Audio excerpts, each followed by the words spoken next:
राम राम सभी को। आज हम अपना तीसरा लेक्चर स्टार्ट करने जा रहे हैं सोयल का। इसी ये आज परमेबिलिटी के ऊपर है। थोड़ा पहले इसके बारे में डिस्कस कर लेते हैं, परमेबिलिटी क्या चीज़ होती है। ठीक है, तो दोस्तों सबसे पहले परमेबिलिटी देखो क्या चीज़ है। परमेबिलिटी का मतलब होता है कि कितनी आसानी से आपका पानी सोयल के अंदर से फ्लो करता है। देखो मान लो पानी अगर हमने यहाँ से डाला पानी, तो यहाँ से फ्लो करता हुआ वाटर इस तरीके से अपना पाथ बनाते हुए परकुलेट कर जाएगा सोयल के अंदर से, चाहे कहीं से भी हो। तो जो ये जिस जगह से परकुलेट हो रहा है तो वो वॉइड्स है अपने, ये जो खाली जगह है ना, इन्हें वॉइड्स कहते हैं, या सबको पता है। ठीक है, तो परमेबिलिटी का मतलब हो गया पानी का फ्लो करना बहुत अच्छे तरीके से। और अब एक बात ये बताओ कि जो क्ले होती है, क्ले मान लो ये क्ले के पार्टिकल्स हैं, ये अपनी सिंपल सोयल है, सिंपल जो ऑर्डिनरी सैंड सोयल होती है वो है। तो अब ये बताओ कि क्ले के अंदर क्या होते हैं, वॉइड्स ज़्यादा होते हैं या अपनी सोयल के अंदर जो सिंपल सोयल होती है उसके अंदर ज़्यादा होते हैं। तो दोस्तों यहाँ पे आंसर आएगा अपना कि क्ले के अंदर सबसे ज़्यादा वॉइड्स होते हैं। पर देखो मैंने भी बताया कि पानी कहाँ से फ्लो करता है, वॉइड्स के थ्रू पास करता है वाटर, जितना भी होता है। पर क्ले के पास वॉइड्स ज़्यादा होते हैं पर इसके अंदर से पानी फ्लो नहीं कर पाता। क्यों नहीं कर पाता? क्योंकि जो इसके वॉइड्स है, देखो अगर पानी मैं यहाँ से डालूंगा, ये इसकी जो पार्टिकल्स की पैकिंग रहती है बहुत ही टाइटली पैक होते हैं। तो उसकी वजह से क्या होता है, वॉइड इंटरकनेक्टेड नहीं होते। यहाँ से अगर पानी डालते हो तो यहाँ जाके स्टोर हो जाएगा, यहाँ से बहुत कम पानी यहाँ जाके स्टोर हो गया, यहाँ गया यहाँ जाके स्टोर हो गया, तो यहाँ से इंटरकनेक्टेड वॉइड नहीं है। और वहीं अगर हम कोर्स सोयल की, कोर्स पार्टिकल की बात करते हैं तो यहाँ से देखो गैप ज़्यादा होने की वजह से अच्छे से इसका पाथ फॉलो हो जाता है और अपना पानी नीचे की तरफ परकोलेट करता है। तो हम ये देख पा रहे हैं कि जो सैंड होती है, जो ग्रेवल होते हैं, उन सब के अंदर जो परमेबिलिटी है वो बहुत अच्छी होती है, बहुत ज़्यादा परमेबिलिटी होती है। वहीं अगर हम क्ले की बात करें उसके अंदर परमेबिलिटी तो कम होती है पर नंबर ऑफ वॉइड्स है वो ज़्यादा होते हैं। यहाँ कई बार क्वेश्चन आ जाता है, पूछ लेते हैं कि नंबर ऑफ वॉइड्स किस में ज़्यादा होते हैं, तो नंबर ऑफ वॉइड्स बेटा क्ले में ज़्यादा होते हैं। और अगर तुम सोइल की बात करोगे उसके अंदर वॉइड्स तुम्हारे कम होते हैं, पर जो उसके वॉइड्स होते हैं वो इंटरकनेक्टेड होते हैं, जिसकी वजह से पानी तुम्हारा अच्छे से परकोलेट कर पाता है। और इसके अंदर इंटरकनेक्टेड वॉइड्स नहीं होते हैं, जिससे पानी परकोलेट नहीं कर पाता और इसकी परमेबिलिटी बहुत कम होती है और इसकी परमेबिलिटी बहुत ज़्यादा होती है। ठीक है, तो हम कह सकते हैं ये इम्परमेबल होती है क्ले और ये परमेबल होती है सैंड या ग्रेवल। ठीक है, फिर क्या होता है, फिर ये एक महारथी आता है अपने बीच में, इसका नाम होता है डार्सी। तो डार्सी भाई पता है क्या करता है, ये करता है, ये बताता है कि भाई जो तुम्हारा परमेबिलिटी है उसके अंदर जो पानी परकोलेट कर रहा था पार्टिकल के बीच में से, उसमें से कितना एक पानी परकोलेट हो जाता है, कितना अमाउंट, मतलब डिस्चार्ज बताने की कोशिश करता है। तो डिस्चार्ज बताने के लिए तुम्हें पता है सिविल इंजीनियर में हर जगह हम अपनी एजप्शन ले लेते हैं कि कोई चीज़ फिक्स नहीं होती। तो हमने क्या एजप्शन मान ली, इस डार्सी भाई ने एजप्शन मानी कि भाई सोयल इज सैचुरेटेड, मतलब कि 100% सैचुरेशन पे है सोयल का मास, जिसमें से भी अपना पानी परकोलेट हो रहा है। और फ्लो जो होता है, जो पानी का वॉइड्स के थ्रू जो अपना परकोलेशन होएगा वो लेमिनार होगा और स्टडी फ्लो होगा उसका पानी का। ठीक है, तो ये इसने अजप्शंस मान ली और अजप्शन मान के इसने एक फॉर्मूला दे दिया एक्सपेरिमेंट कर कुरा के और बता दिया कि भाई डिस्चार्ज इज इक्वल टू में KIA, इसने बता दिया ये फॉर्मूला। ये एक बहुत बढ़िया फॉर्मूला है और इस पर बहुत ज़्यादा क्वेश्चन आए हुए हैं। तो पता है क्या होता है, परमेबिलिटी जो होती है एक चीज़, इससे हमें इसकी हमें ज़रूरत क्यों पड़ी, क्यों पता करा कि हमने पानी के किस तरीके से फ्लो करता है सोयल के अंदर, वो इसलिए करा क्योंकि हमारी जो सेटलमेंट होती है सोयल के अंदर या आपकी जो भी सीपेज होती है वो उसका कारण परमेबिलिटी होता है। तो परमेबिलिटी को निकालना फर्स्टली ज़रूरी होता है, जब भी हम उसमें सीपेज देख पाएंगे कितना है सोयल के अंदर, या जब भी हम देख पाएंगे कि अपनी कितनी सेटलमेंट हुई है। तो उसने क्या करा, अपने को इसी चीज़ को पता करने के लिए उसने क्या बता दिया, डिस्चार्ज बता दिया। और तुम्हें पता है डिस्चार्ज क्या होता है, डिस्चार्ज होता है वेलोसिटी इनटू एरिया। ठीक है, तो अगर मैं इसको उसमें लिखना चाहूँ, केवल वेलोसिटी में लिखना चाहूँ तो V इज इक्वल टू में KI हो जाएगा। ठीक है, तो इसको सिंपली एक तो ये चीज़ हो गई और एक ये चीज़ होगी, वेलोसिटी की टर्म में KI बोलेंगे। अच्छा अब ये देख लो कि इसके अंदर जो K होता है वो क्या है, K है इसमें कोफिशिएंट ऑफ परमेबिलिटी। ठीक है, कोफिशिएंट ऑफ परमेबिलिटी है। I तुम्हारा हाइड्रोलिक ग्रेडियंट होता है, हाइड्रोलिक ग्रेडियंट होता है जो तुम्हारा I होता है, और जो तुम्हारा A होता है वो एरिया होता है। ठीक है, डिस्चार्ज की फॉर्म में। और यहीं अगर हम वेलोसिटी की टर्म में बात करेंगे तो यहाँ एरिया हट जाएगा, KI की फॉर्म में हो जाएगा। ठीक है, और जो I होता है, I की भी एक वैल्यू है, I होता है भाई अपना H/L होता है। ठीक है, ये फॉर्मूला आ जाता है, कई बार सिंपल पूछ लेंगे हाइड्रोलिक ग्रेडियंट बता दो क्या है इसका, H दिया होगा L दिया होगा, डिवाइड कर देना आंसर आ जाएगा। अब आगे क्या होता है, जैसे इसने फॉर्मूला दे दिया हमको Q इजिकल टू KIA, और यहाँ से ना एक चीज़ और का ज्ञान मिला हमें। किस चीज़ का ज्ञान मिला, सीपेज वेलोसिटी का।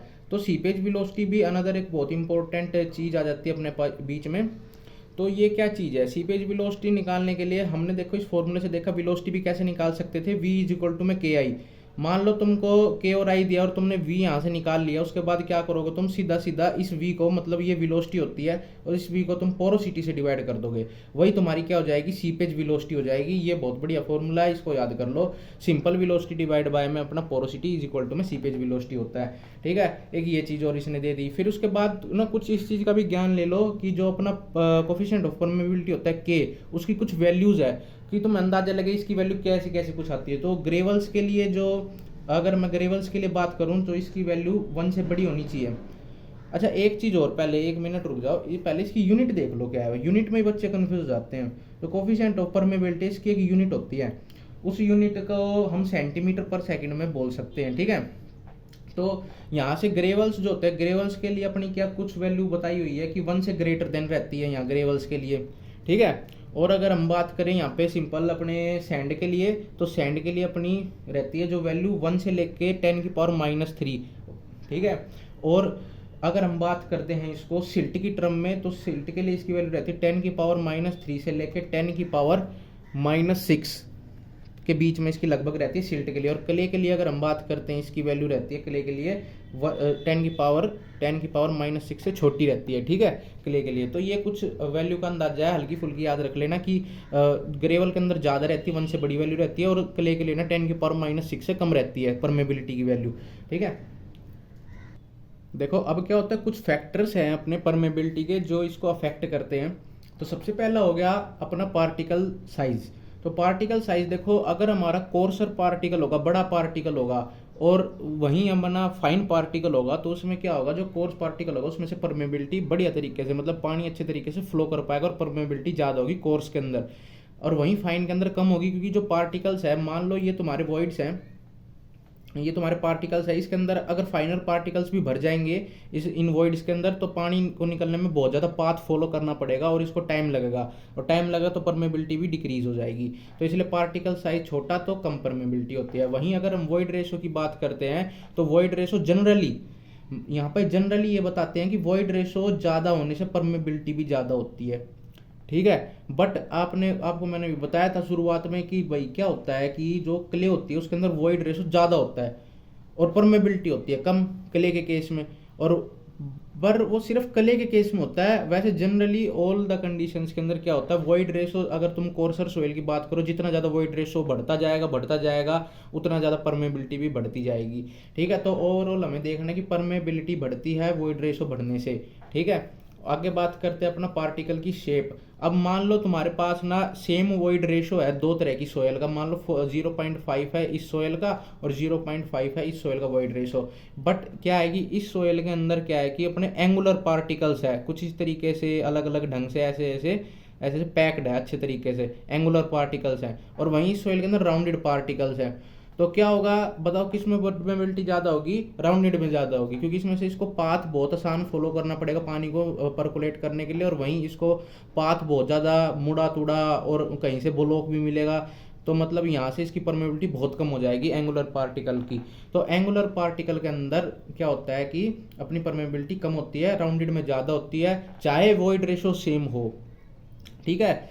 अगर मैं कंपेरिजन कर रहा हूँ, एज कम्पेयर टू राउंडेड अपनी एंगुलर की जो परमेबिलिटी है वो कम होती है, राउंडेड की ज़्यादा परमेबिलिटी होगी, ठीक है। आगे चलो, आगे है डिग्री ऑफ सैचुरेशन। अब देखो यहाँ भी बच्चे फंस जाते हैं, इसमें क्या है कि डिग्री ऑफ सैचुरेशन ज़्यादा होने से क्या परमेबिलिटी ज़्यादा होती है, नहीं कम होती है।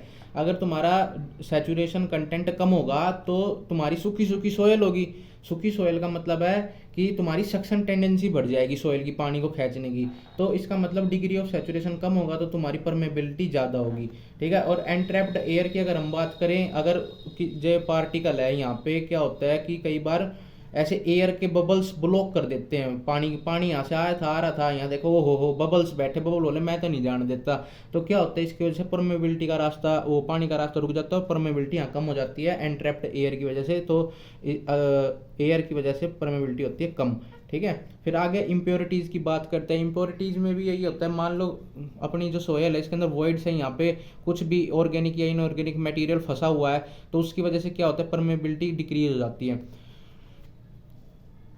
एक दो चीज़ स्पेशल चीज़ देख लो कि अगर हम कॉम्पैक्शन करते हैं सोयल की, तो उसमें क्या होता है, अगर हम ड्राई साइड ऑफ ऑप्टिमम की तरफ, इस साइड जो हमने ग्राफ देखा था कॉम्पैक्शन में, ड्राई साइड ऑफ ऑप्टिमम की तरफ अगर हम क्या करते हैं, कॉम्पैक्शन करते हैं, तो क्या होता है कि उस साइड परमेबिलिटी ज़्यादा दिखती है। और यहीं अगर हम वेट साइड ऑफ ऑप्टिमम की तरफ कॉम्पैक्शन कर देते हैं, तो क्या होता है कि अपनी जो परमेबिलिटी है इधर की साइड कम होती है। तो अगर कॉम्पैक्शन की बात करें ऐसे वाटर कंटेंट पे जहाँ हमने dry side of optimum water content पे अगर हमने कॉम्पैक्शन करी तो वहाँ परमेबिलिटी ज़्यादा होगी, ठीक है। और हम एक चीज़ और देख लेते हैं कि जो एक्टिविटी होती है क्ले की, अगर हाईली एक्टिव क्ले है, हाईली अगर एक्टिव क्ले है अपनी, तो उसके अंदर क्या होगा, परमेबिलिटी कम होगी। क्या होगी, परमेबिलिटी कम होगी हाईली एक्टिव क्ले के अंदर। और इफेक्टिव स्ट्रेस का भी देखो, और इफेक्टिव स्ट्रेस की अगर हम बात करते हैं तो इसके अंदर क्या होता है, इफेक्टिव स्ट्रेस का मतलब समझो।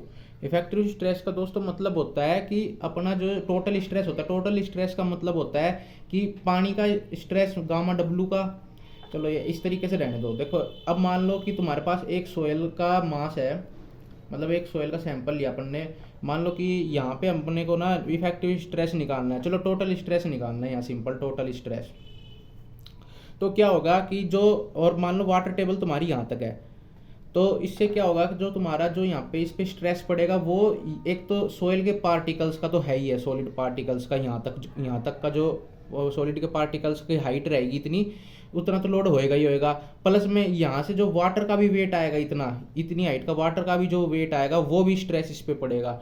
और वहीं अगर हम इफेक्टिव स्ट्रेस की बात करते हैं, जो खाली पार्टिकल्स वेट लेते हैं, जो यहाँ का खाली पार्टिकल सॉलिड पार्टिकल्स, उसे इफेक्टिव स्ट्रेस कहते हैं। वाटर का वेट इसमें नेगलेक्ट हो जाता है एक तरीके से, ठीक है।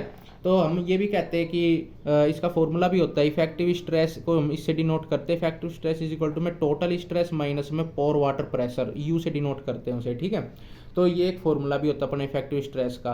तो इसमें क्या होता है ये आगे डिस्कस करेंगे थोड़ा सा, ये टॉपिक एक अलग है इफेक्टिव स्ट्रेस। तो ये समझो कि जो इफेक्टिव स्ट्रेस बढ़ने से क्या होता है अपना ना वॉइड रेशो क्या होता है, घटता है। अब इफेक्टिव स्ट्रेस का तुम यहाँ से मतलब समझो कि इफेक्टिव स्ट्रेस मतलब कॉम्पैक्ट कर देना किसी चीज़ को, मतलब सॉलिड की फॉर्म में आ जाना। तो अब तुम इस चीज़ को, पार्टिकल्स को अच्छे से कॉम्पैक्ट करोगे तो क्या होगा, वॉइड रेशो डिक्रीज होता चला जाएगा, और उसकी वजह से क्या होगा, तुम्हारा परमेबिलिटी भी डिक्रीज होगी, क्योंकि हमने पढ़ा था जनरली वॉइड रेशो डिक्रीज होने से परमेबिलिटी भी डिक्रीज होती है, ठीक है। इफेक्टिव स्ट्रेस बढ़ेगा तो वॉइड रेशो डिक्रीज होगा, परमेबिलिटी भी डिक्रीज होगी। अब तुम आगे एक चीज देखो कि जो तुम्हारी परमेबिलिटी होती है, परमेबिलिटी और इसका कोफिशिएंट होता है के, ठीक है। इसको ना डिटरमाइन करा जाता है, क्योंकि बिना परमेबिलिटी के कोफिशिएंट के तुम डिस्चार्ज तो निकाल ही नहीं सकते इस फॉर्मूले के अंदर, के या ये है। और के एक ऐसी चीज़ है जो सिर्फ एक्सपेरिमेंट करके ही निकल सकती है या टेस्ट करके निकल सकती है। और ये तुम्हें ऐसा तो है नहीं, रात को सपने में बैठे थे साइट पे से आके और तुम्हें के की वैल्यू पता चल गई, तो इसके लिए तुम्हें टेस्ट करना पड़ेगा। कुछ लेबोरेटरी टेस्ट होते हैं भाई, सबसे पहले उस लेबोरेटरी में देखो जो टेस्ट होते हैं, पहला टेस्ट होता है अपना कॉन्स्टेंट हेड परमेबिलिटी टेस्ट, और दूसरा टेस्ट होता है फॉलिंग हेड परमेबिलिटी टेस्ट। ज़्यादा कुछ फिलहाल तक तो पूछा नहीं गया इसके बारे में, तो बताता हूँ। कॉन्स्टेंट हेड परमेबिलिटी जो टेस्ट होता है वो सी से मतलब कांस्टेंट और सी से मतलब कोर्स।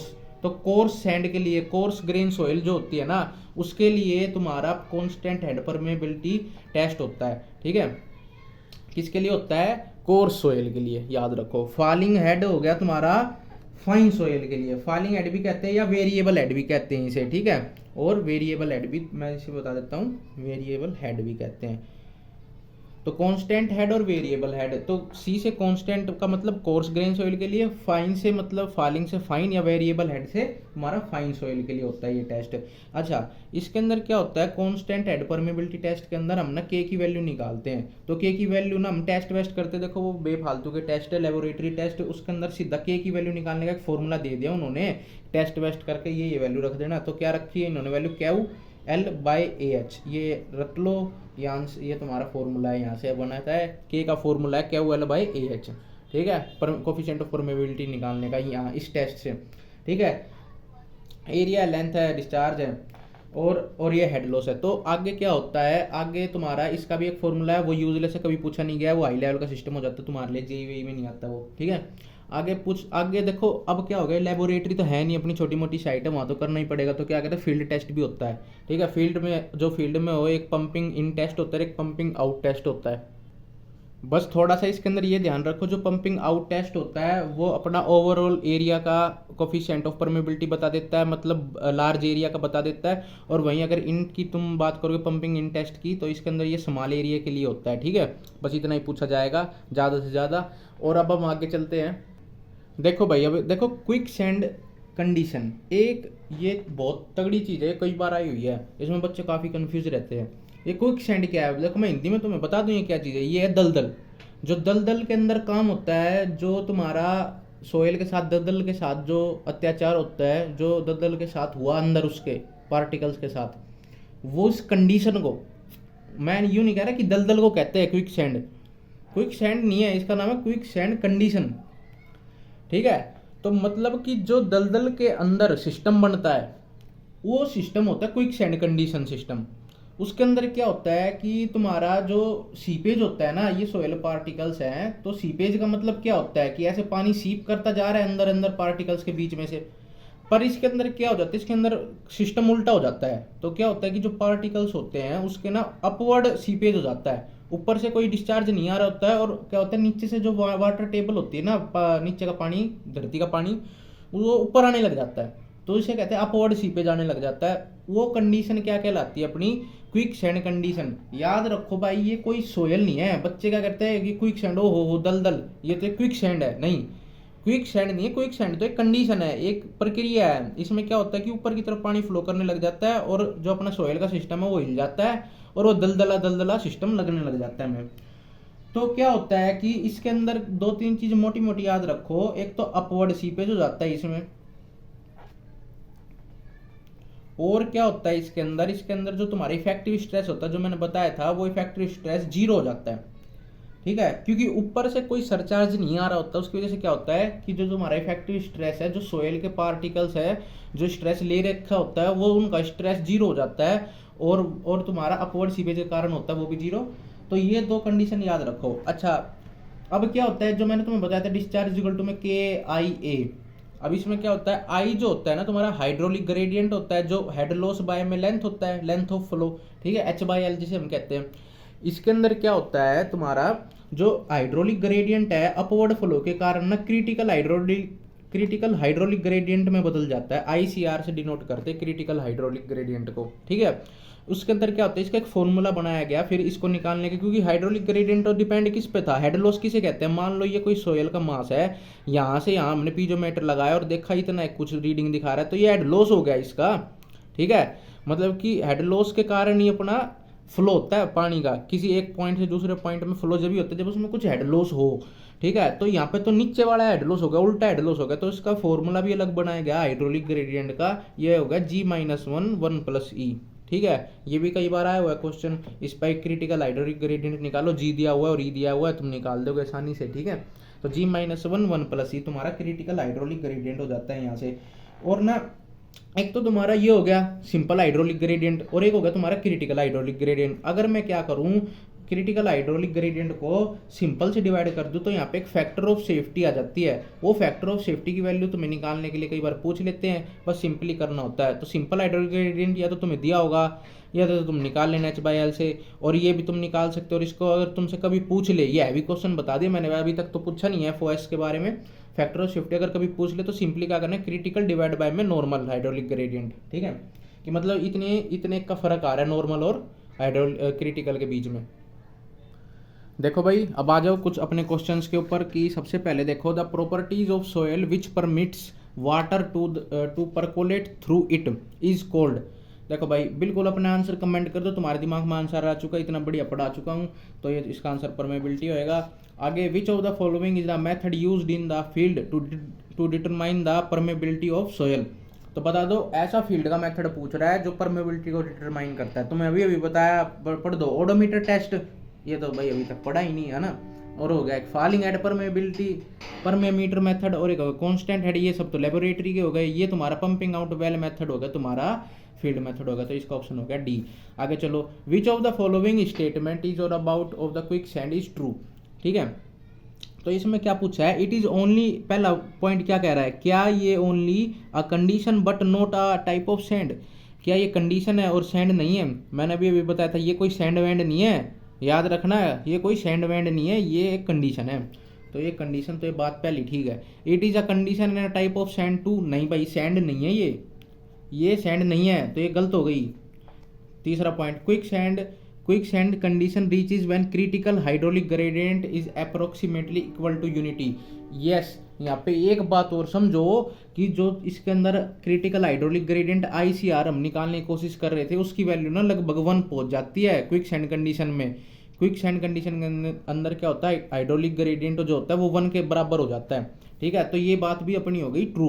क्विक सैंड कंडीशन ओकर more commonly in coarse grain soil और ग्रेवल, नहीं भाई ये इसमें कह रहा है कि कोर्स ग्रेन के अंदर ही होता है ये, नहीं भाई ज़्यादातर उसमें नहीं है, फाइन में होता है ज़्यादातर, ये उल्टी बात कह दी इसने, ठीक है। तो ये भी गलत हो गई। तो 1 और 3 ठीक है। देखो ऑप्शन कौन सा मैच हो रहा है, ऑप्शन सी मैच हो रहा है। एक बात समझो, क्विक सैंड कंडीशन क्या है, ये एक सिर्फ कंडीशन है, ये कोई सोयल नहीं है। दूसरी बात समझो, इसके अंदर इफेक्टिव स्ट्रेस 0 हो जाता है, ठीक है, इफेक्टिव स्ट्रेस इसके अंदर 0 हो जाता है, इसके कारण होता है। तीसरी बात समझो, इसके अंदर अपवर्ड फ्लो होता है। चौथी बात समझो, इसके अंदर सोयल का मास जो होता है ना, मान लो ये अपना सोयल का मास था इतना सारा, अब क्या हुआ, नीचे से प्रेशर जो पानी का लग रहा था, पानी उल्टा प्रेशर मारता है, इसमें जो सोयल का मास है ना ऊपर उठने की कोशिश करता है, ठीक है, सोयल के मास के बराबर हो जाता है पानी का pressure.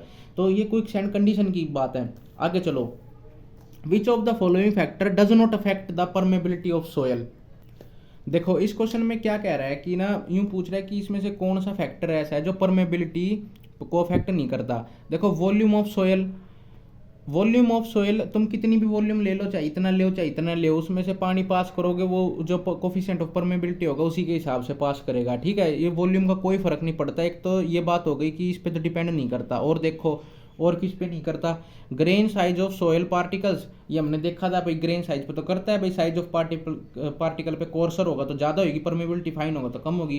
Properties of pore fluid पे भी करता है भाई। अगर मान लो तुम्हारा प्रॉपर्टीज ऑफ पोर फ्लूइड का यहाँ मतलब है विस्कोसिटी से, अगर तुम्हारी विस्कोसिटी देखो, विस्कोसिटी का मतलब पता होगा कि गाढ़ा, विस्कोसिटी ज़्यादा तो गाढ़ापन ज़्यादा होता है। तो अगर गाढ़ा लिक्विड गेर दोगे तो क्या सोयल के अंदर परमेबल होगा, नहीं होगा, बहुत मुश्किल से पेनिट्रेट करेगा। तो इसीलिए हमारा विस्कोसिटी बढ़ने से परमेबिलिटी डिक्रीज होती है, ठीक है। तो एक तो ये तो हो गया भाई, ये तो फैक्ट कर ही रहा है, और वॉइड रेशो तो करता ही है, तुम्हें बताया था। तो पहला ये ऑप्शन हो गया, इसका पहला ऑप्शन आंसर हो गया। आगे चलो, आगे क्या कह रहा है कि consider the following statement, constant head permeameter is best suited for determining of coefficient of permeability of highly impermeable soil.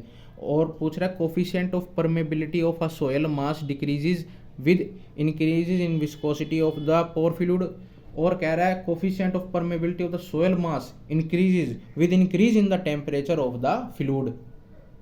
अब समझो ये क्या कहना चाह रहा है। देखो ये कहना चाह रहा है कि पहले पॉइंट में क्या कहता है, ये कहता है कि जो कांस्टेंट हेड परमेमीटर जो हमने टेस्ट करा था वो किसके लिए था, इसमें कह रहा है कि इम्परमिएबल सोयल के लिए लिखा हुआ है। तो तुम्हें पता है इम्परमिएबल सोयल पता है कौन सी होती है, इम्परमिएबल का मतलब हो गया फाइन सोयल, और परमिएबल होती है course soil.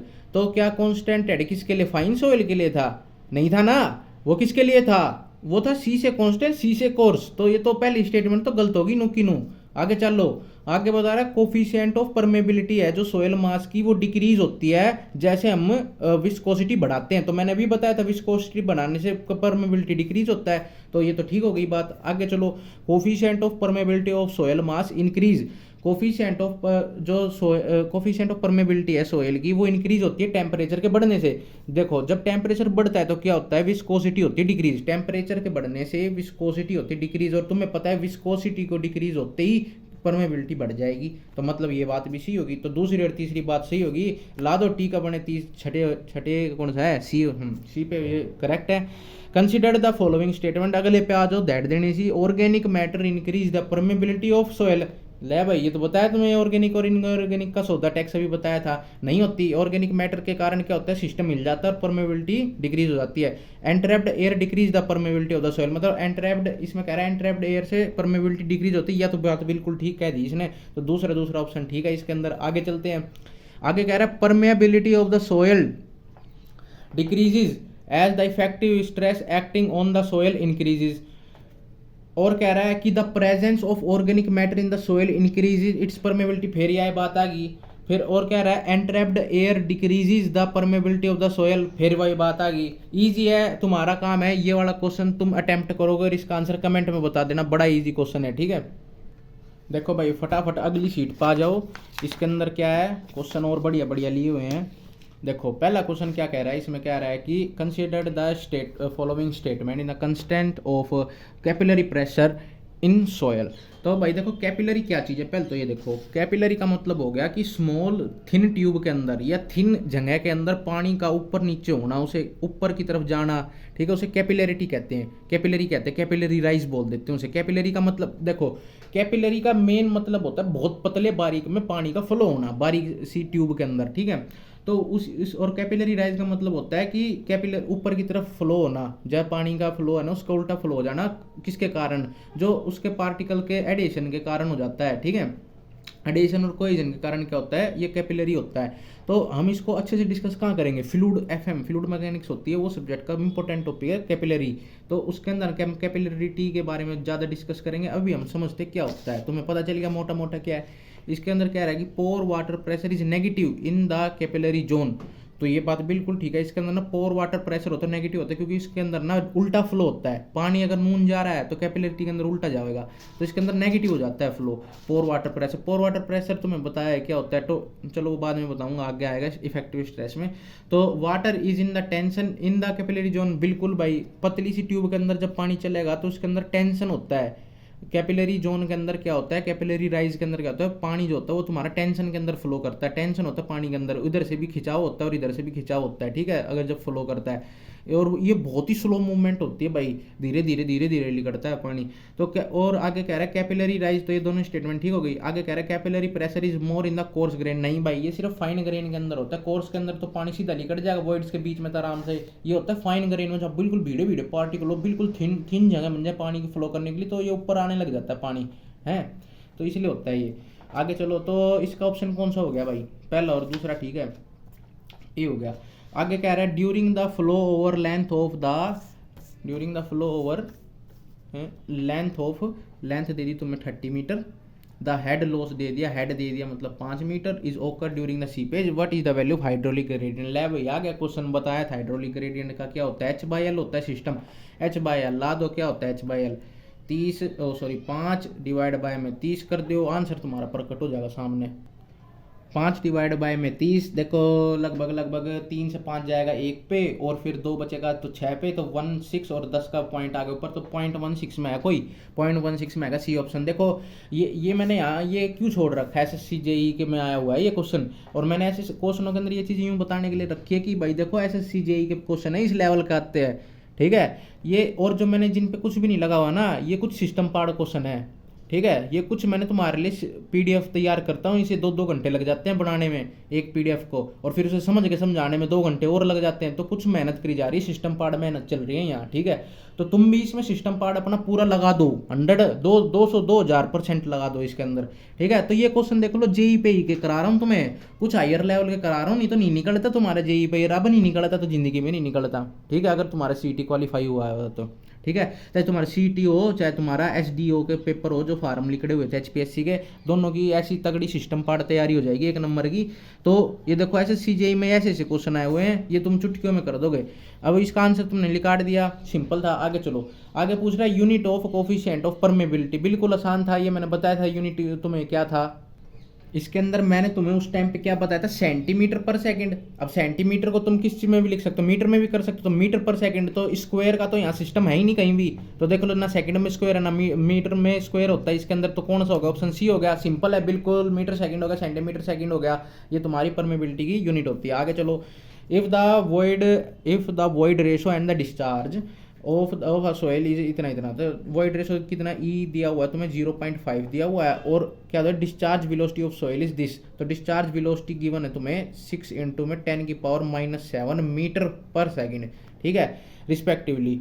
What is the value of seepage velocity, ले भाई सीपेज वेलोसिटी का सिस्टम पढ़ेंगे, सीपेज वेलोसिटी का क्या फॉर्मूला बताया था तुमसे, डिस्चार्ज वेलोसिटी डिवाइड बाय में पोरोसिटी, ठीक है। पोरोसिटी बता दो कैसे आएगी पोरोसिटी, तुमसे मैंने बताया रखी है पोरोसिटी का क्या सिस्टम है, पोरोसिटी इज इक्वल टू में E/में 1 प्लस में प्लस आएगा, याद रखना, वन माइनस नहीं। प्लस क्यों आया, तुम्हें बताया था ना, ये लोंडा इसकी बहन है, ये एन पोरोसिटी वॉइड रेशो की बहन है, और यह नेगेटिव होती है, या तो बेचारा पॉजिटिव है, तो इसको निकालने के लिए में सिर्फ प्लस का साइन लाना होगा, ठीक है। अगर वॉइड रेशो की मदद से हम पोरोसिटी निकालेंगे तो माइनस आ जाता है यहाँ, बस इतना फर्क रहेगा। 0.5 1 प्लस में 0.5 यहाँ हो जाएगा 0.5 डिवाइड बाय 1.5 रख देंगे।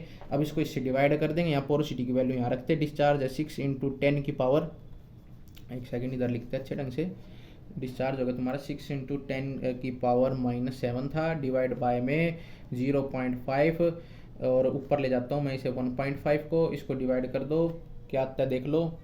देखो कैलकुलेशन करके देखते हैं, तो 6 × 10 की पावर -7, इसका मैं पॉइंट हटा देता हूँ तो 15, और इसका अगर मैंने पॉइंट हटा दिया तो नीचे लगा दिया इसका पॉइंट का, और ये था नीचे 0.5, इसका भी पॉइंट हटा के ऊपर इसका 10 लगा दूंगा, तो 10 से 10 कट जाएगा, 5 से 5 3 पकड़ जाएगा, 3 6 जा 18 होता है, 18 × 10 की पावर कुछ आ जाएगा, तो है इसमें 18 कहीं 18 हैगा, 18 आ गया सिस्टम पार्ट। आगे चलो भाई, आगे इसमें क्या कह रहा है, इफ द स्पेसिफिक ग्रेविटी दे रखी है, स्पेसिफिक ग्रेविटी दे रखी है भाई अपनी, इसमें पूछ रहा है specific gravity of soil is represented by G. ओ हो, स्पेसिफिक ग्रेविटी को रिप्रेजेंट करते जी से, ओ हमें पता ही नहीं था। आगे द वॉइड रेशो को ई से करते हैं, ठीक है। पूछ रहा है हाइड्रोलिक ग्रेडियंट, ले भाई बता दोगे, ये बताया था हाइड्रोलिक ग्रेडियंट का फॉर्मूला क्या था हाइड्रोलिक ग्रेडियंट का फॉर्मूला, G-1 1 + E था फॉर्मूला, देख लो, दिखता हो तो ला दो टिक, अपने नहीं मन करता तो मत लाइयो टिक, ये हो रहा है पहला आंसर, ठीक है। तो भाई तुम्हारा परमेबिलिटी का जो सिस्टम हमने पार्ट दिया है, सिस्टम हो गया परमेबिलिटी का, बहुत इंपॉर्टेंट टॉपिक था, एक तो सोयल से रिलेटेड हो गया सारा का सारा। अब ना ला लो तुम्हारी 50% से फालतू, 50% से फालतू तो हो ही गई, फालतू में 61% से फालतू होगी तुम्हारी सोयल, थोड़ी रहेगी, ला लो 1-2 क्लास और में सिस्टम पार्ट देंगे, सोयल खत्म हो जाएगी, ठीक है। आगे क्या है कि एक बात ध्यान में रखो, बच्चे पूछ रहे थे कौन सी बुक लेनी हमें, जो PYQ की मैं बता रहा था। देखो एक ये बुक है, ये मेरा पुरानी बुक धरी है, ये है तुम्हारी ESC की बुक, ठीक है। एक सेकंड, एक मिनट रुको, ये जो बुक है ये है PYQ ESC की, ठीक है। ईब नहीं आ रही होगी मार्केट में, ये मेरे पास IAS मास्टर की है, मेडीजी की भी आती है, IAS मास्टर की भी आती है, कोई सी लेना जो सा तुम्हारा जी करे ले लियो अपने, ये 2 सेट आते हैं, ठीक है। बहुत बढ़िया बुक है, अगर तुम HDO की तैयारी कर रहे हो हैं, HPSC HDO की, तो ये जरूर लगाना, इसके बिना तो तुम कर ही नहीं सकते। देखो ध्यान से सुनो एक बात मेरी बड़ी इंपॉर्टेंट, ये सुनो कि ना क्या होता है कि अपने पास ना जो अपना HSSC हो गया, HPSC हो गया, इनके पास इन्होंने रिसर्चर्स तो बिठा नहीं रखे क्वेश्चंस को जो बनाने के लिए। तो क्या होता है जो क्वेश्चंस जो है, क्वेश्चन आंसर जो भी है ऑब्जेक्टिव के बनाते हैं, ये क्या कहाँ से लाते हैं, ये क्या टीम बिठाते हैं कि भाई बनाओ नए क्वेश्चन बनाओ, नहीं, ये सारे के सारे क्वेश्चन आते हैं कई बुकों में से उठे हुए, कॉपी पेस्ट लगता है, ठीक है, और कुछ नहीं करना होता। और वो कॉपी पेस्ट कहाँ से लगता है, या तो वो कोई अच्छा एग्जाम हो ना, कोई दूसरा, देखो कोई इंडिया में बहुत सारे एग्जाम होते हैं, JEE के वहाँ से उठा लेते हैं, JEE के PYQ में से, ठीक है, अच्छे एग्जाम्स में से। अब लेवल बढ़ता जा रहा है तो पता है क्या करेंगे, ये SSC JEE में से उठाएंगे क्वेश्चन, HSSC JEE वाले, ठीक है। और क्या करेंगे, तुम्हारा ESC के जो पुराने क्वेश्चन आए हुए थे ना, जो पहले छोटे छोटे आते थे, जो मैं करवा रहा हूँ तुम्हें, ये तो कुछ तगड़े लेवल के करवा रहा हूँ तुम्हें, ESC के PYQ वे उठा लेंगे जो आसान आए हुए हैं, ठीक है। और तुम्हारे जो छोटे मोटे एक आधे हो गए भाई, मोस्टली यहीं से उठाएंगे HSSC JEE वाले क्वेश्चन, इनके पास कोई नहीं है, ये अपने वो नहीं बनाते, क्वेश्चन इन्वेंट नहीं करते नए, ये यहीं से क्वेश्चन आने तुम्हारे सारे। अगर तुम ये बुक भी कर जाओगे ना, मैं बताऊँ तुम्हारा आराम से क्लियर है, ठीक है। अब HDO में भी क्या होगा, HPSC वाले क्या करते हैं, उनके पास भी कुछ नहीं है, वे भी पता क्या करते हैं, अपने क्वेश्चन से बुक लेंगे, बढ़िया बुक उठाएंगे अपनी राइटर्स की, उसके अंदर जो क्वेश्चन दिए होते हैं उनमें से अपने क्वेश्चन उठा के कॉपी पेस्ट मारने उन्हें। तो क्या करना है उसके लिए भी, वो ESC में से क्या करेंगे, ESC के में देंगे, ठीक है। HDO का लेवल थोड़ा ही छोटा होता है, SD जो पोस्ट निकले उसका लेवल छोटा है, ESC तो बहुत बड़ी चीज़ है सिविल इंजीनियरिंग में, ठीक है। वे भी क्या करेंगे, ESC के में से क्या करेंगे, कॉपी पेस्ट मार देंगे क्वेश्चन, जो 1-1 2-2 नंबर के आए हुए क्वेश्चन है सिविल के, ठीक है। तो ये बात ध्यान रखना, ये PYQ लगा लो भाई इसके, मेरे को उम्मीद है कि इसमें से ना आने के चांस ज़्यादा है ESC की बुक में से क्वेश्चन इस बार, ठीक है। और JEE के अपने जो JEE के वो SSC JEE में से आने के चांस है, तो ये दोनों बुक ले लो, ठीक है। और ये दोनों ना अब मेरी वीडियो देखने के बाद क्या करा करो, डेली लाया करो, ठीक है। आगे बात समझ में। तो अब हम इस वीडियो की समाप्ति करते हैं, और हम तगड़ी वीडियो अगले कल लाएंगे, ठीक है।